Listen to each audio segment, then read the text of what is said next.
Welcome back to Mitchell Makes Vids, where we spotlight stocks with strong momentum. I'm Mitchell, and today we're covering Turning Point Brands, ticker TPB, a leading manufacturer of branded consumer products, including iconic zigzag rolling papers, Stoker's moist snuff, and rapidly growing FRE and ALP nicotine pouches. 2025 has been a breakout year for TPB, driven by explosive demand for modern oral nicotine. In Q3, net sales jumped 31% to 119 million, with modern oral sales skyrocketing over 627% year over year. This fueled multiple guidance raises.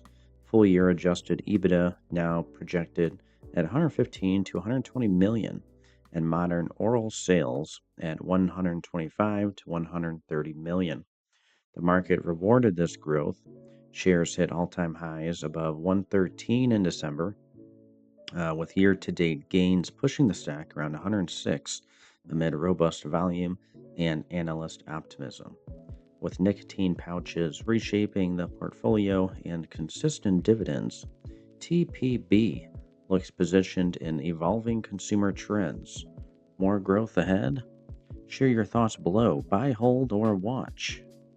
Like for more consumer stock insights, subscribe and hit the bell. Thanks for watching. See you next time on Mitchell Makes Vids. Now, guys, check the links in the video description below. Make some cash. Become a member of my YouTube channel today. We'll see you in the next one.